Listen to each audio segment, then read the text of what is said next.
Hello students of class 4th. Today we will discuss chapter number 10 more on fractions, and in this video we will discuss about equivalent fractions. So first question arises here that what are equivalent fractions. So let's discuss about equivalent fractions with the help of some examples. So my first example is 2 of the 6 glasses have water, कि 6 गिलास आपके रखे हुए हैं और उन 6 में से 2 गिलास आपके पानी से भरे हुए हैं, और 1 of every 3 glasses has water. और जब आप 3-3 के सेट में देखेंगे तो जो 3-3 का सेट आपका रखा हुआ होगा ग्लासेस का, उसमें से कोई सा भी एक गिलास पानी से भरा हुआ होगा। तो हम क्या कह सकते हैं? हम ये कह सकते हैं कि 2/6 of the glasses have water, कि 6 में से जो 2 ग्लास हैं वो पानी से भरे हुए हैं, तो हमारा फ्रैक्शन क्या आ जाएगा? 2/6। Similarly 1 of every 3 glasses has water, कि जो 3 ग्लास पानी के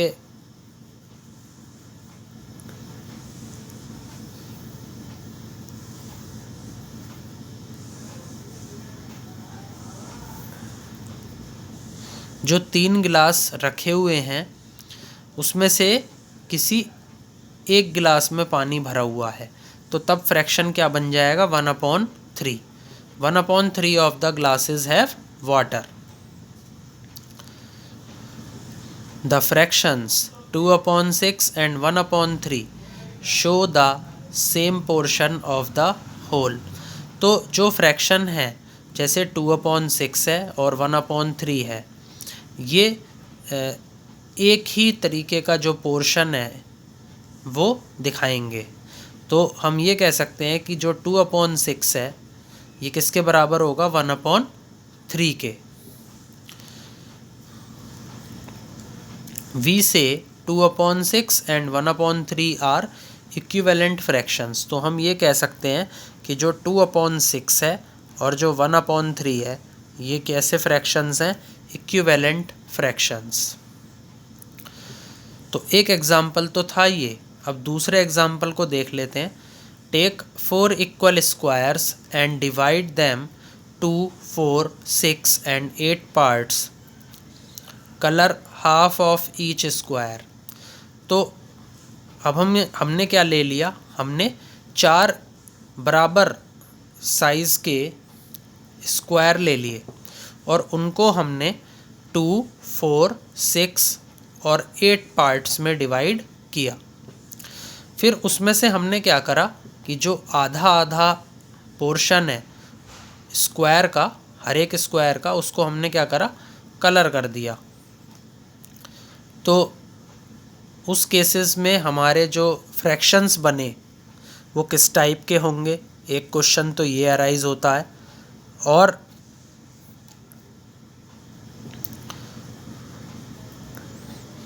जो यहाँ पर दूसरी चीज़ है वो ये है कि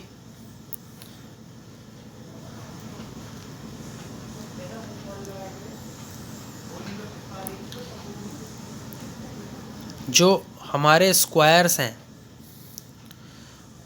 जैसे मैं ये वाला एग्ज़ाम्पल ले लूँ, तो इस एग्ज़ाम्पल में जैसे मैंने क्या करा? एक स्क्वायर बनाया और उसको मैंने 2 इक्वल पार्ट में डिवाइड किया। तो उसमें से मैंने एक पार्ट में क्या कर दिया? शेड कर दिया। तो मेरा फ्रैक्शन क्या बन गया? 1/2 स्क्वायर्स कलर्ड। तो मेरा जो फ्रैक्शन बना वो ये बना, 1/2 पार्ट्स कलर्ड। सिमिलरली मैंने दूसरा स्क्वायर बनाया, अब उसको मैंने 4 इक्वल पार्ट में डिवाइड किया और उसमें से मैंने जो हाफ पार्ट है उसको कलर कर दिया, यानी कि मैंने 2 पार्ट इस स्क्वायर के कलर किए और मेरा फ्रैक्शन क्या बन गया? 2/4 कलर्ड।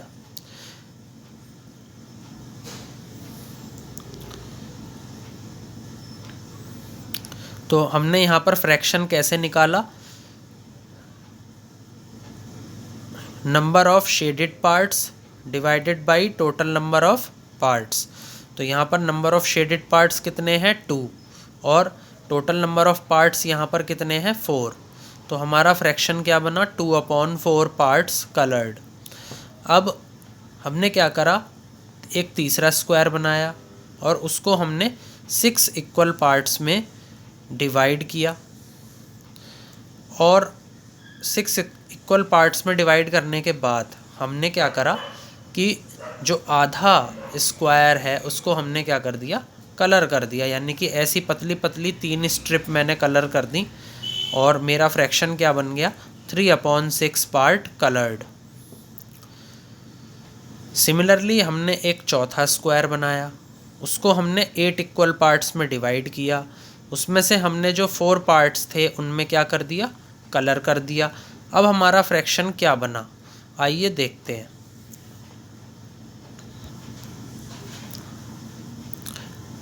देखिए यहाँ पर एक मैंने स्क्वायर बनाया, उसको मैंने 4 इक्वल पार्ट्स में डिवाइड किया, उस 8 इक्वल पार्ट्स में डिवाइड किया, उसमें से मैंने 4 पार्ट्स कैसे कर दिए, कलर कर दिए। तो मेरा फ्रैक्शन क्या बन गया 4/8 पार्ट्स कलर्ड। क्लियरली 1/2, 2/4, 3/6, 4/8 ये हमारे क्या बन गए equivalent fractions. Each is equal to 1/2 और जो हर एक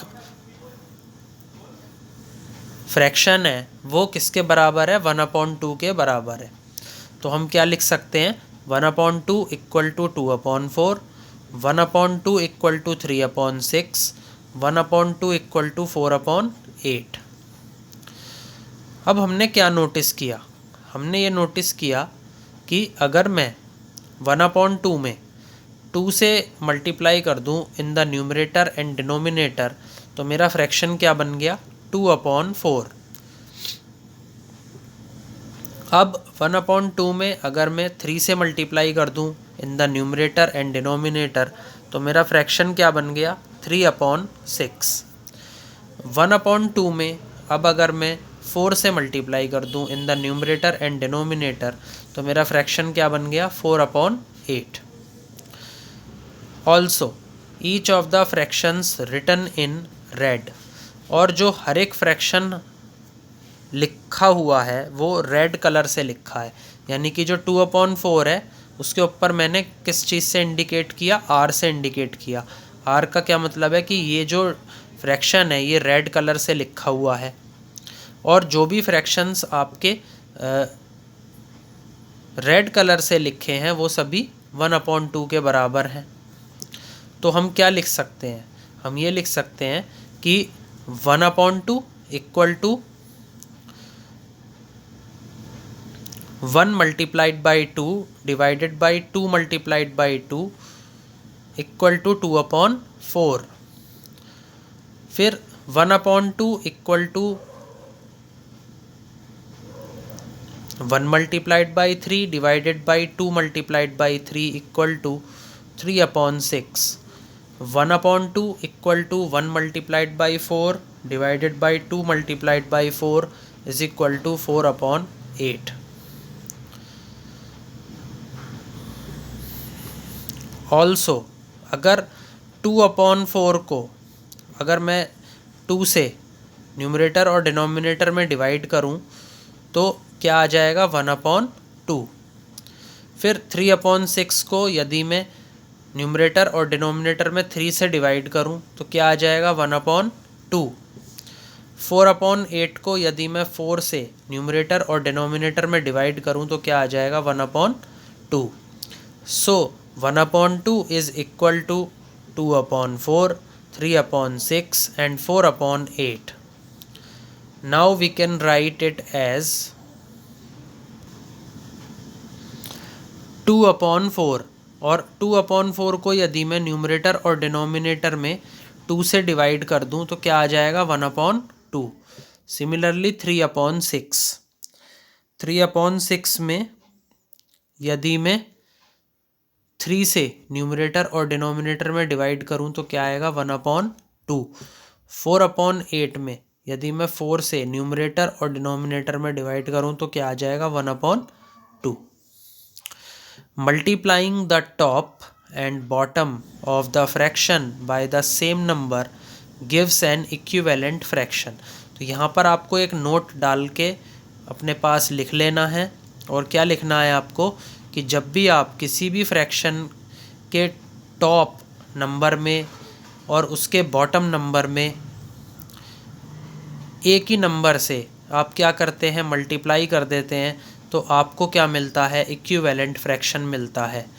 दूसरा नोट आपको ये डालना है कि यदि आप किसी भी फ्रैक्शन के टॉप नंबर में और बॉटम नंबर में यदि आप सेम नंबर से क्या कर रहे हैं, डिवाइड कर रहे हैं, तो आपको इक्विवेलेंट फ्रैक्शन मिलता है। तो दोनों तरीके से हमने ये देखा अभी वीडियो में इससे पहले कि इक्विवेलेंट फ्रैक्शन हमने कैसे बनाए, by multiplying and by dividing the fraction by the same numbers. So if we multiply or divide the numerator and denominator of a fraction by the same number other than 0, we get an equivalent fraction. तो यहाँ से अब मैं इस चीज़ को conclude करूँगा और conclusion यहाँ पर क्या निकला, कंक्लूज़न ये निकला कि यदि हम न्यूमरेटर और डिनोमिनेटर को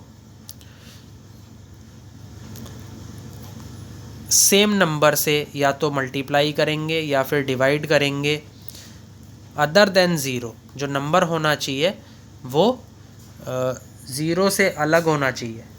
मतलब आप ज़ीरो से कभी भी न्यूमरेटर डिनोमिनेटर मल्टीप्लाई नहीं करेंगे, ना ही डिवाइड करेंगे। तो यदि आप ऐसा कर रहे हैं तो आपको क्या मिलेगा, इक्विवेलेंट फ्रैक्शन मिलेगा।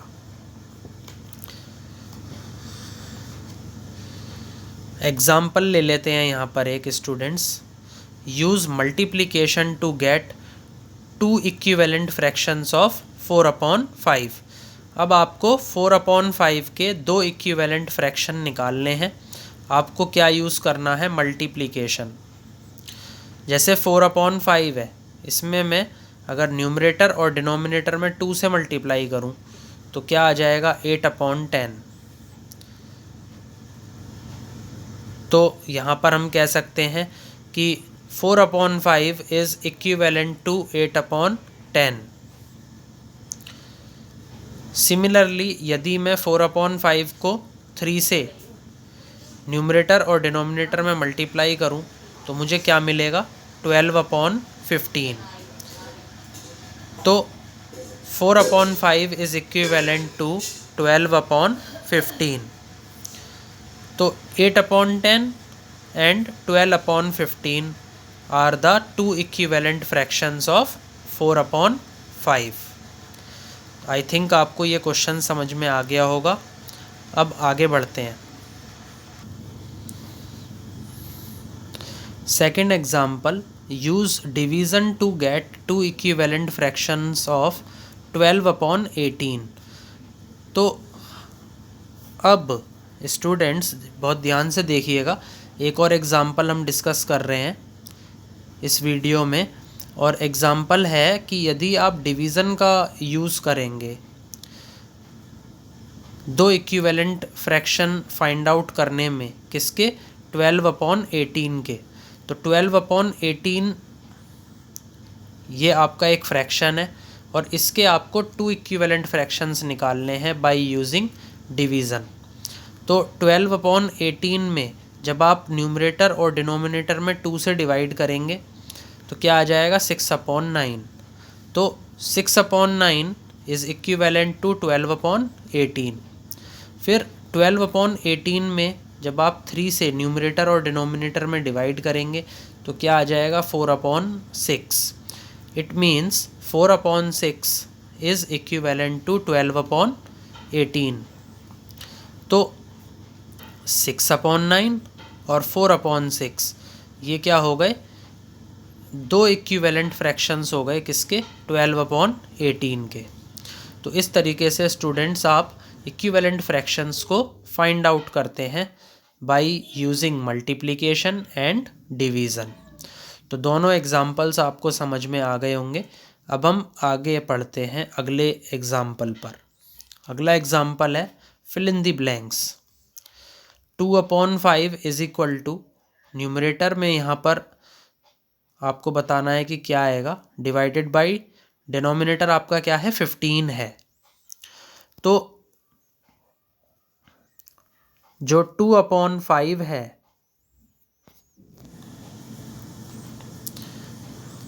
उसमें आप सबसे पहले क्या देखेंगे, 5 को देखेंगे। अगर आपको इस टाइप के क्वेश्चन सॉल्व करने हैं तो उसमें आप सबसे पहले 5 को देखेंगे और फिर आप क्या देखेंगे, इक्वल टू में यहाँ पर डिनोमिनेटर में क्या दिया हुआ है, यहाँ दिया हुआ है 15।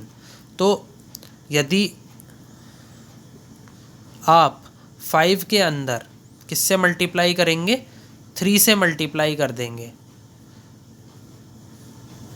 तो 5 3 ज़ा 15 होते हैं, ये आप सबको पता है। और यदि मैं न्यूमरेटर में भी उसी नंबर से मल्टीप्लाई कर दूं तो मेरा क्या आ जाएगा, 2/5 का इक्विवेलेंट फ्रैक्शन आ जाएगा। तो 2 3 ज़ा 6 और 5 3 ज़ा 15। तो ऊपर न्यूमरेटर में आंसर में क्या आ जाएगा, 6। तो इस तरीके से आप क्वेश्चन को सॉल्व करेंगे। आइए आगे देखते हैं। जैसे इसमें क्या लिखा है, to get the equivalent fraction the numerator and denominator can be multiplied by the same number. Equivalent fraction अगर आपको निकालना है तो आपको न्यूमरेटर और डिनोमिनेटर को एक ही नंबर से मल्टीप्लाई करना पड़ेगा। तो जो 2/5 है, यदि मैं इसमें 3 से मल्टीप्लाई कर दूं in the numerator and denominator तो मेरा क्या आ जाएगा, इक्विवेलेंट फ्रैक्शन आ जाएगा। और वो क्या होगा, 6/15, क्योंकि 5 multiplied by 3 is equal to 15। तो ये चीज़ हमें पता है। Then we will multiply the numerator also by 3। तो हम न्यूमरेटर को भी 3 से ही मल्टीप्लाई करेंगे।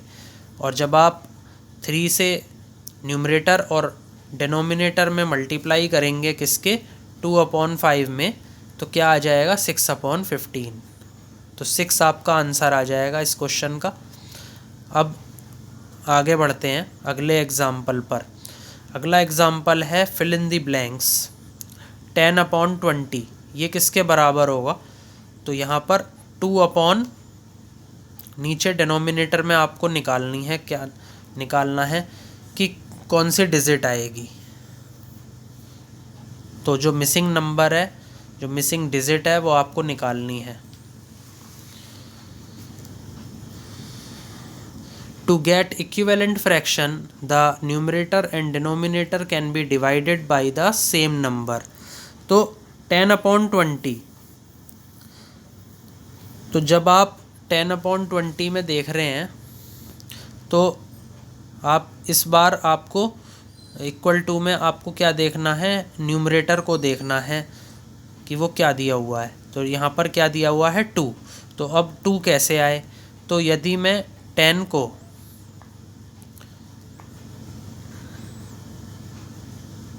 5 से डिवाइड कर दूं तो क्या आ जाएगा, 2। तो अभी मैंने आपको बताया कि इक्विवेलेंट फ्रैक्शन निकालने के लिए न्यूमरेटर और डिनोमिनेटर को यदि सेम नंबर से हम क्या कर दें, डिवाइड कर दें, तो हमारा इक्विवेलेंट फ्रैक्शन आ जाएगा। तो जब मैं 10 को 5 से डिवाइड कर रहा हूँ तो मुझे 20 को भी 5 से ही डिवाइड करना पड़ेगा। और 20 को जब मैं 5 से डिवाइड करूँगा तो क्या आ जाएगा, डिनोमिनेटर में 4 आ जाएगा। तो 4 आपका इस क्वेश्चन का क्या हो जाएगा, आंसर हो जाएगा। इस तरीके से आप क्वेश्चन सॉल्व करेंगे। अब इसमें देखते हैं आगे कि किस तरीके से आपको लैंग्वेजेस यूज़ करनी है। As 10 divided by 5 is equal to 2, कि जो जब आप 10 को 5 से डिवाइड करेंगे तो क्या आएगा, 2। डिवाइड डिनोमिनेटर बाई 5, तो आप डिनोमिनेटर को भी 5 से ही डिवाइड करेंगे। तो 10 divided by 5 upon 20 divided by 5, तो आपका क्या आ जाएगा 2/4। तो 4 जो है आपका यहाँ पर मिसिंग डिजिट है, तो वो आपको यहाँ पर निकालनी है। तो आंसर आपका क्या हो जाएगा 4। तो यहाँ से आपको क्या पता लगा कि जो 10/20 है इट इज़ इक्विवेलेंट टू 2/4। आगे बढ़ते हैं। अगला एग्जाम्पल है change 4/15 and 3/5 to like fractions. 4/15 और 3/5 को लाइक फ्रैक्शंस में बदलना है। So we have to make the fractions equivalent like fractions. Like fractions में क्या होता है, fractions with the same denominator. Like fractions वो फ्रैक्शन होते हैं जिसमें डेनोमिनेटर आपका कैसा रहता है, सेम रहता है। तो इसके कुछ स्टेप्स हैं स्टूडेंट्स, वो भी आपको क्या करने हैं, नोट डाउन करने हैं। और देखिए किस तरीके से हम इस टाइप के क्वेश्चन को सॉल्व करेंगे। जैसे 4/15 है, तो यदि मैं इसको 4 से न्यूमरेटर और डिनोमिनेटर 5 से न्यूमरेटर और डिनोमिनेटर में मल्टीप्लाई कर दूं तो क्या आ जाएगा 20/75। सिमिलरली जो आपका 3/5 है, यदि मैं उसमें 15 से मल्टीप्लाई कर दूं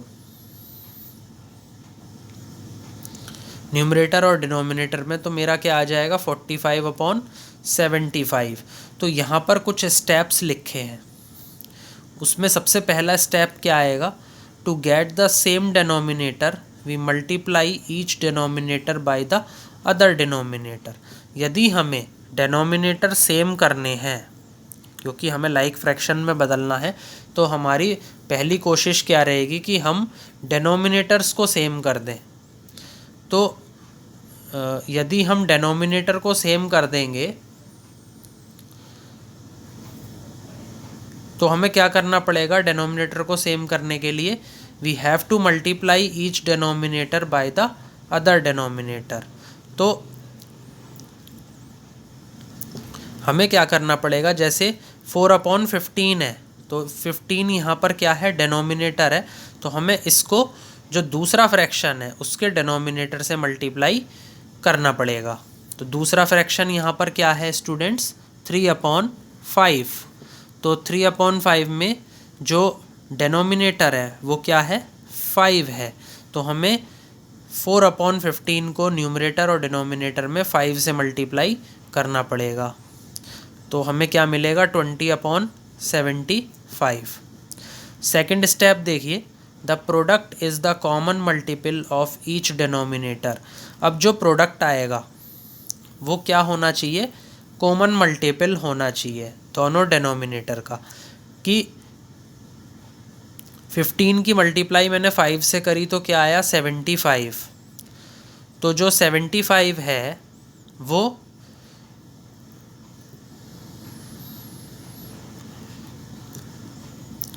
यहाँ पर 4/15 में जो 15 है उसका मल्टीपल होना चाहिए, कॉमन मल्टीपल। और जो 3/5 है, 3/5 में जो 5 है उसका भी कॉमन मल्टीपल होना चाहिए। तीसरा, to keep the fraction equivalent we multiply numerators too. यदि हमें फ्रैक्शंस को क्या करना है, इक्विवेलेंट बनाना है, तो हमें न्यूमरेटर्स से न्यूमरेटर्स में भी वही सेम नंबर की मल्टीप्लाई करनी पड़ेगी। तो यदि हम यहाँ पर 5 की मल्टीप्लाई 15 में कर रहे हैं तो हमें ऊपर न्यूमरेटर में भी 5 की मल्टीप्लाई 4 में करनी पड़ेगी, तब हमें वो फ्रैक्शन मिलेगा। तो 20/75 and 45/75 are required like fractions. तो इस तरीके से आपके जो लाइक फ्रैक्शंस हैं वो निकाले जाते हैं।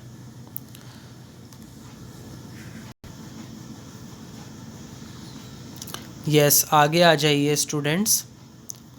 आगे क्या है, एक एग्जाम्पल और है। Change 1/2 and 2/3 to like fractions. 1/2 और 2/3 को लाइक फ्रैक्शंस में बदलना है। कैसे बदलेंगे? Another way of getting equivalent like fractions is to change the denominators to their smallest common multiple. इस केस में हम क्या करेंगे कि जो हमारे डेनोमिनेटर्स हैं, जैसे 2 है और 3 है, तो इसको हम किस में बदल देंगे? इन डिनोमिनेटर्स को स्मॉलेस्ट कॉमन मल्टीपल में बदल देंगे। तो हम क्या निकालेंगे? पहले 2 के मल्टीपल निकालेंगे, फिर उसके बाद हम 3 के मल्टीपल निकालेंगे। तो 2 के मल्टीपल्स हमारे क्या क्या होंगे? 2, 4, 6, 8, 10, 12। फिर 3 के मल्टीपल निकालेंगे। 3 के मल्टीपल क्या क्या होंगे? 3, 6, 9, 12। तो स्मॉलेस्ट कॉमन मल्टीपल क्या आएगा 2 और 3 का? वो क्या आएगा? 6। तो स्मॉलेस्ट कॉमन मल्टीपल यहाँ पर क्या आया? 6 आया। सो हमें क्या करना पड़ेगा? अब जो दोनों फ्रैक्शन हैं उनके डेनोमिनेटर्स को common multiple, smallest common multiple में बदलना पड़ेगा। तो जो 1/2 है उसको ले लेते हैं पहले। 1/2 में यदि मैं 3 से न्यूमरेटर और डिनोमिनेटर में मल्टीप्लाई कर दूं तो क्या आ जाएगा? 3/6। तो यहाँ पर जो डिनोमिनेटर था वो क्या था? 1/2 में 2। तो वो किस में बदल गया? अब स्मॉलेस्ट कॉमन मल्टीपल में। स्मॉलेस्ट कॉमन मल्टीपल क्या है? 6 है। तो उसे 6 में चेंज करने के लिए हमें 3 से मल्टीप्लाई करनी पड़ेगी। 2 मल्टीप्लाइड बाई 3 क्या आएगा? 6। तो जिस नंबर से आप नीचे मल्टीप्लाई करेंगे डिनोमिनेटर में, उसी नंबर से आपको न्यूमरेटर में भी मल्टीप्लाई करनी पड़ेगी। तो 3 से जब आप 1 में मल्टीप्लाई करेंगे तो क्या आएगा? 3। तो 3/6 आपका क्या आ गया? फ्रैक्शन आ गया। अब दूसरा जो फ्रैक्शन इसमें दे रखा है वो क्या है? 2/3। तो इसमें भी हमें डिनोमिनेटर में क्या बनाना है? 6 बनाना है। तो 3 की मल्टीप्लाई मुझे किससे करनी पड़ेगी? 2 से करनी पड़ेगी। तो 3 की मल्टीप्लाई जब मैं 2 से करूँगा डिनोमिनेटर में, तो न्यूमरेटर में भी मुझे करनी पड़ेगी 2 से ही मल्टीप्लाई। तो 2 मल्टीप्लाइड बाई 2 क्या आएगा? 4। और 3 मल्टीप्लाइड बाई 2 क्या आएगा? 6। तो 4/6 आपका फ्रैक्शन आ जाएगा। तो 3/6 and 4/6 are required like fractions. तो ये दो मेथड मैंने आपको बता दिए हैं स्टूडेंट्स इस वीडियो में, कि आप कोई भी आपको फ्रैक्शंस दिए हैं दो, उनको आप लाइक फ्रैक्शंस में कैसे बदलेंगे। तो ये दो मेथड हैं, इन दोनों मेथड से आप बदलेंगे। उसके बाद अगला एग्जांपल है, आर द फ्रैक्शंस इक्वल, कि जो फ्रैक्शंस हमें दिए गए हैं वो क्या इक्वल हैं। तो सबसे पहला पार्ट है 2/5 एंड 8/20। तो क्या ये इक्विवेलेंट हैं, ये हमें बताना है। तो इस केस में हम क्या करते हैं? क्रॉस मल्टीप्लाई कर देते हैं। 2/5 और 8/20 हमने लिख लिया, फिर हमने क्या करा? क्रॉस मल्टीप्लिकेशन कर दिया। यानी कि 2 की मल्टीप्लाई हमने किससे करी? 20 से, क्या आया? 40। 8 की मल्टीप्लाई हमने किससे करी? 5 से, तो भी क्या आया? 40 आया। तो जो हमारे प्रोडक्ट्स हैं वो कैसे हो गए? इक्वल हो गए। तो जब प्रोडक्ट्स हमारे इक्वल हो गए तो 2/5 एंड 8/20 ये कैसे हो गए? इक्विवेलेंट फ्रैक्शंस हो गए। तो पहले वाले का आंसर क्या आएगा? Yes they are equivalent. Second part क्या है? 3/7 एंड 4/9। 3/7 और 4/9 में हम क्या करेंगे? सबसे पहले हम क्रॉस मल्टीप्लाई कर देंगे। तो क्या आएगा? 3 मल्टीप्लाइड बाई 9 27 के बराबर आएगा। 7 मल्टीप्लाइड बाई 4 28 के बराबर आएगा। As the products are not equal, यहाँ पर जो प्रोडक्ट्स हैं वो आपको साफ दिखाई दे रहा है कि इक्वल नहीं है। तो it means the fractions are not equal. तो जो दूसरा वाला पार्ट है उसका आंसर क्या आ जाएगा, नो। जो 3/7 है और जो 4/9 है वो इक्विवेलेंट फ्रैक्शंस नहीं है। सो स्टूडेंट्स, जो हमारी नेक्स्ट वीडियो होगी उसमें हम एक्सरसाइज 10A को डिस्कस करेंगे। सो यहाँ तक के जो कॉन्सेप्ट्स हैं वो आपको समझ में आ गए होंगे। Please like, share and subscribe my video. Thank you. And one more thing students, कि जब भी आप सुबह को उठें तो सबसे पहले आप अपने मम्मी पापा का आशीर्वाद लें, उनके पैर छुएं और फिर आप अपने दिन की शुरुआत करें। So good luck. Thanks for watching the video. Please share this video to your other friends also. It will be helpful to them also. Okay. Thank you.